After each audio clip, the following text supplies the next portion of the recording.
What's up, guys? Welcome back to Unqualified Critics. I now have the X-Men Arcade1up, and if you've been following my channel, you might be a little confused because I originally pre-ordered this from Target, and then Target canceled that order, and so I said I wasn't getting it. Well, last minute, I did order it from Walmart, and I got them to price match the GameStop price, so it's all confusing. It's annoying to have to work this hard to buy these things, especially at these prices, but I did get it at $6.99, so if you've got a Walmart pre-order, try and get them to do the price match with the GameStop order or the GameStop price. Your mileage may vary, but give it a shot. First, let's look at the games list. Now, my sort of too long didn't read on the games included in X-Men is that it's not enough games for this price point. I do think it's a good games list. They seem to have been limited to sticking to Marvel licensing, whereas normally they're limited by publisher. But here we have two publishers, Konami and Data East, and they've mixed those in one cabinet. So clearly 1UP did some work to probably negotiate that, get permission for that. That's not the default way they organize their games list, so I appreciate that. But on the other hand, we needed more than 3 games. Why couldn't you throw in some classic Konami beat 'em ups, Sunset Riders and stuff that might not get its own cabinet ever?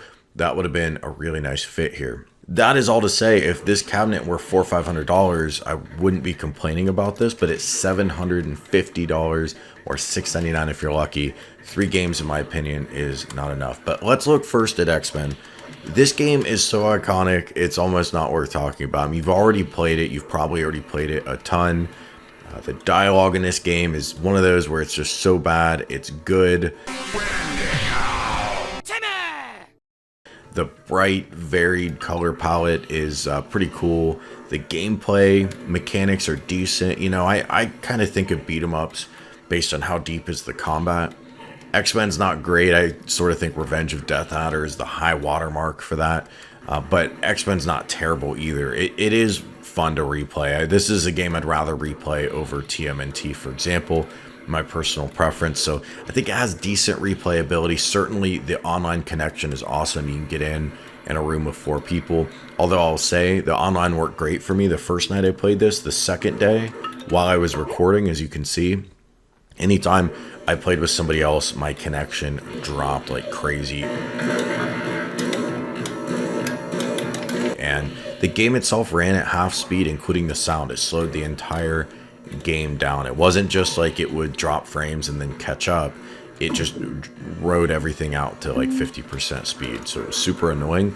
I don't know how common that is. Let me know in the comments if you're getting speed issues when you're online. But when it worked, it was really cool. And when you zoom out a little bit on X-Men and you kind of forget that we take for granted how this game works because we've just all been playing it for so many years, it made some really weird choices here, like Cyclops as a brawler whose main power is only really relegated to just the limited special attack, industrial robots as enemies. I mean, it's kind of goofy, and I enjoy playing some of the characters a lot more than others. Like, I really think Nightcrawler and Wolverine are a lot of fun, for example. But look, it's X-Men. You either like it or you don't. Captain America and the Avengers.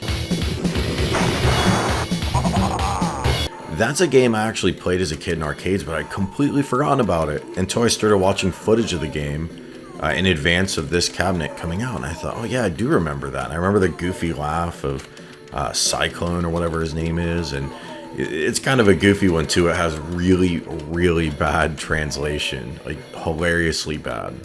You can't escape! You will be the one escaping! They're not bringing their best writing to the table, but the game is fun. It's the pinnacle of 90s kitsch, in my opinion. Now, Avengers in Galactic Storm, that's a game I never played. It's a fighting game by Data East. It's a fighting game with a story mode, and then obviously just the normal fighting mode. It's pretty simple, 4-button gameplay. Not bad for a button masher, you know, if you're not familiar with this game, it's one of those ones you can just pick up and start hammering on and have a decent time. The game uses 3D models for the fighters. It kind of looks like PS1 tier graphics. This used the Data East MLC board, so that's what this comes from. It kind of looks like PS1 level graphics. The story mode is fun. It's got a nice angle where if you lose some health in one fight, that's going to partly carry over. You get like a partial health recharge to go into the next battle. So it really is a matter of see how far you can get which can bring some nice replayability even if you're just playing single player. The environments you fight in are pretty cool. But, you know, this just isn't the tightest fighting game you've ever played. Is probably a reason why a lot of you haven't heard of this game. Let's look at the software next. It's the little things that make for a good nostalgia product. The menu has this really nice comic book style that I love. The boot screen has a cool X-Men animation. If you have Big Blue, you've seen the same thing, but with Street Fighter. I like that they're integrating the IP into the boot screen. I think that's really nice. Intertwining of the Arcade1up brand and the licensor. They don't always get that right. Sometimes they put the Arcade1up logo a little too front and center, like with, for example, the coin doors that you get here, which I'll come back to. But having the 1UP boot screen, but then the IP represented with a little animation and sound is pretty neat. The setting options are everything you'd want for each of these titles, and they do have scan lines, and they're pretty good. This isn't a Code Mystics cabinet, so it's an example of working with a non-Code Mystics software partner for Arcade1up, but still bring scan lines to the table. They weren't the greatest software scan lines I've ever seen, but they were pretty good. Now let's talk about hardware. That's really where this cabinet shines. The Konami 4-player cabinet template is awesome, and this is my first one I've bought with that template. Those nice side panels, and it's because of a pretty good riser design, and then also those quad coin doors. And overall, it just comes together as a really nice package. It looks like a mini arcade machine, which is what 1UP should have been going for all along, and this delivers on that. And I'll tell you, next to my Big Blue, it really annoys me that Big Blue doesn't have that. I mean, it's goofy to buy the newest cabinets, and some have this great coin door design and some don't. I think putting the logos for the 3 titles that are a little smaller, they shrunk them down, and they put them under the coin doors was a really nice compromise. We've discussed a lot in this channel, and you guys have discussed a lot in the comments. Do we want the games list or do we want the coin doors? I think this is a good marriage of the two, and frankly, this should be their standard kick plate going forward for all cabinets. I don't know why we're not getting it on Class of 81, for example. That machine needed a coin door, and it's missing it, and it kind of sticks out that it's not there. Anyway, enough about coin doors. The Arcade1up X-Men cabinet right now that you can get, it comes with a stool. The stool design is okay. Weirdly enough, there's a better stool design that you have to buy separately. And they should have just made that the only stool design. What we get here is Cyclops' head. And it's really goofy design because it's like the laser coming out of his eyes or coming out of the back of his head and like shooting over his head like some kind of volley. Now, that is an original element. That was in the marquee, I think, for the original X-Men real arcade machine, so it's not like it's something 1UP just created, but it looks kind of stupid. Also, side note, what is with 90s comics and like characters always expressing their power by grimacing their teeth really hard, like they're trying to go to the bathroom or something? Like I'll never understand that. The light up deck protector, which I mentioned earlier, it looks kind of good. In the promo photos, you see it as a yellow. The reality is it's not quite the right shade of yellow. They use the same RGB lighting on all of these cabinets. It's not like the light is custom for that cabinet, but if you want to know what the Canon light selection is, you just look at the box art, and here it's yellow, but this just doesn't quite look yellow in real life. But red works too, although that's what I use on my NBA Jam, so whatever. The deck protector itself has this nice element where it's got its own designs that mesh really nicely with the designs that are actually on the deck, so it creates almost a 3D effect, and those designs are in this nice white, which catch the light and look like they're glowing. The thing is, the deck protector doesn't slide out from under the light up strip like it did before. And honestly, I can't tell if it's meant to be removable or not. I was worried to pull too hard and break it.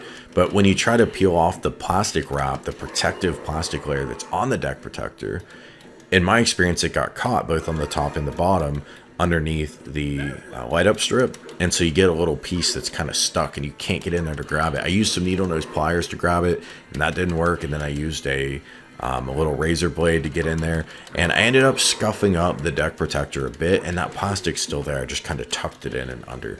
So that's annoying. That plastic wrap's supposed to protect it. It shouldn't be something that stays on the cabinet, and that's just kind of poor design. It should be laid out on top. It doesn't need to be tucked under parts. It ought to be really easy to remove. But anyway, that's a nitpick. I think the bottom line here for me is the hardware is awesome. It looks great.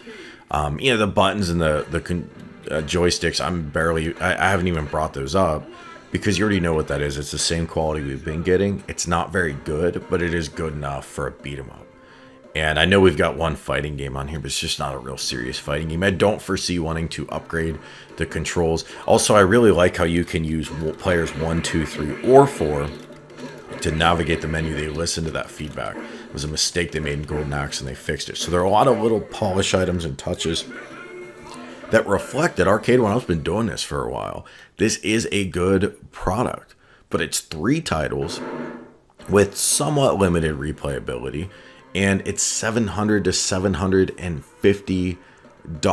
Damn! And that's really the bottom line. Good product. I'm glad I have it. But if I weren't reviewing these on YouTube, would I want to pay $750 for this and have this? I mean, this is like my 14th or 15th cabinet. At a certain point, you start just spending a lot of money, and you could have bought a car or something. So I don't know. I want to hear in the comments what you guys think, because this is the rare cabinet that even after I bought it and I played with it and I like it, I still don't know that it's worth $700. I just don't. Let me know what you think. I'm going to put an affiliate link below if you do decide to buy this and you want to use that link. At no cost to you, that supports the channel. Make sure you're subscribed if you want more unbiased news and reviews on home arcade products. Hit the like button on this video if you've enjoyed it, and I will talk to you soon. Big shout out to all of my channel members. If you want to join Unqualified Critics, hit the red button below that says join. And thank you for watching.